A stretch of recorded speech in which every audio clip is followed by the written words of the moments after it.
Hey guys, welcome back to Star Wars Timeline. My name is Ben. Today we're reviewing the 5th episode of the 2nd season, The Bad Batch. This one is called Entombed. Sorry I'm a little bit late, sometimes life gets in the way, but anyway, I really appreciate for you guys tuning in. As always, this will be a full-on spoiler review, so if you didn't see the 5th episode, you have been warned. Let's take a look at this episode, see what I enjoyed about it, and some critique that I have as well. So we begin with Omega and Wrecker. They are finding this ancient compass. They're going through this another scrapyard kind of planet, and they're adventuring, they're finding pieces together. So it's a little bit of a bonding time. I enjoyed that scene. And now the mystery begins. They find this artifact, right? And they're trying to figure out what this is. Obviously, they bring it to Ord Mantell. Sid is there, the whole gang is watching, and they're trying to figure out what this is. Enter Phee Genoa, the female pirate. She's taking a look, and she quickly tells them, look, this is basically coordinates to this Kaldar trinary system, and supposedly there's believed to be some secret treasure. And her, this pirate Phee, and Omega, they convince the rest of the gang to say, hey, let's go and explore, figure out what this thing is.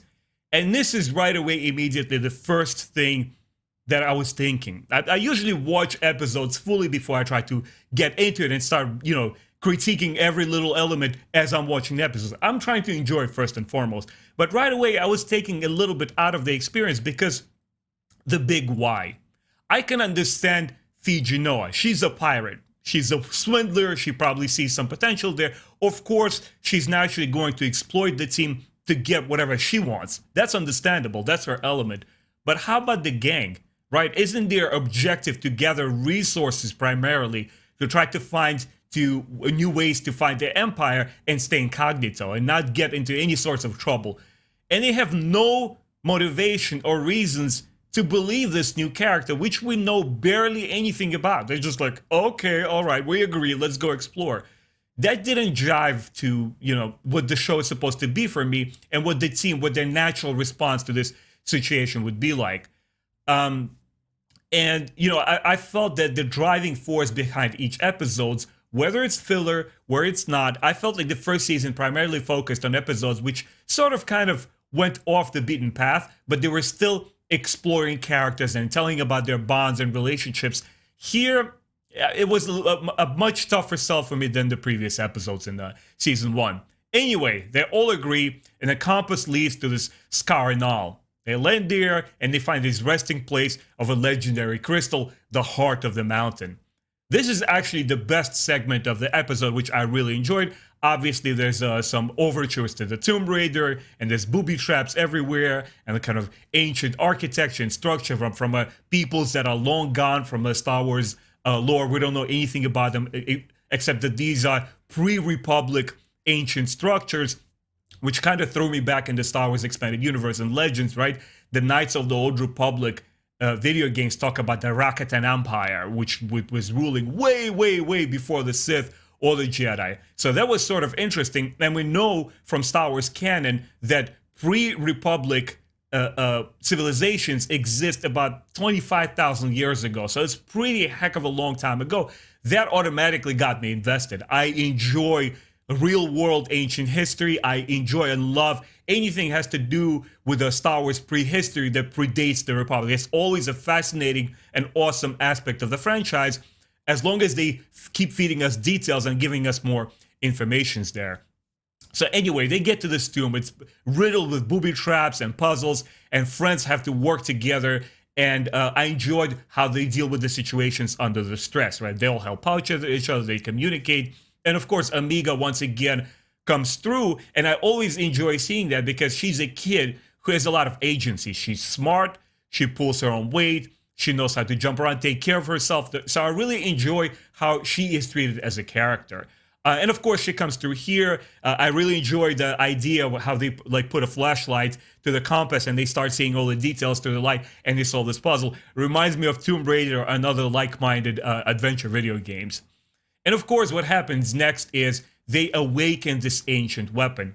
Obviously, you guys probably have seen reviews before mine. There's tons of different comparisons on the internet. Some people compare it to the Horizon Forbidden West, right? Aloy, she fights this kind of like plate head kind of creatures that she activates the surrounding environment around and opens up the map. So it obviously reminds you of that.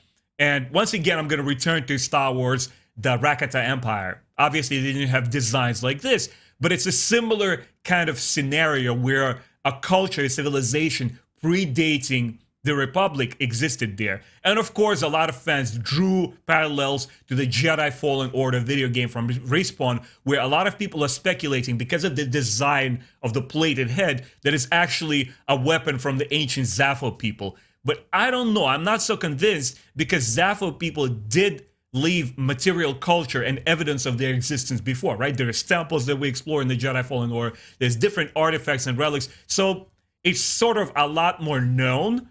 Rather than this, we don't know where this comes from, where it originates from. So it's really strange and really interesting. But I also really enjoy the fact, as a huge comic book reader and somebody who loves exploring what influenced George Lucas and, science fiction pulp magazines and science fiction television shows which were coming out in like 30s, 40s, and 50s, and what influenced George Lucas. So this creature design, this huge robot, had clearly a doomsday kind of like pulpy science fiction magazine feel to it, almost like a Godzilla. Even though it's a robot, the comparison, I think, is fair. And I really enjoyed the tension when this weaponry comes alive and it starts destroying everything in its path, and we know that it's really, really dangerous and not to be tampered with. And the visual effects behind this episode are completely phenomenal. I really enjoyed that. Of course, the team finds the means to stop this ancient weapon. It's destroyed, and the mystery is laid to rest. Now, this is one situation where I could be proven wrong, depending how the rest of the season is going to turn out. But this is where I stand at the moment, and I want you guys to hear me. I don't mind filler episodes. I don't mind episodes that sort of deviate from the main path, the main objective, but still has to do something primarily with characters. So what happens in this episode had me scratching my head. Like, why would the Bad Batch team, who have a whole set of different priorities, would go and just on the merry time chasing adventures and big question marks just because a random pirate female told them so? They share no history with her. They have no reason to trust her. But here's the thing. If we return to this, let's say, for argument's sake, Zaphos people ancient doomsday weapon, and if they keep opening up and exploring that part of the galaxy and part of history that predates the Republic, that would be really awesome. I would be really invested. I would be really behind this.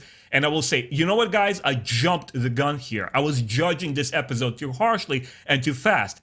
Because knowing Dave Filoni and his way of telling a story, sometimes he will set something up in the beginning of a season or even the beginning of the show, and later on we're going to narratively circle back to it, and something else will be expanded upon or told that will bring it all together, and it'll be a connective tissue between the whole thing.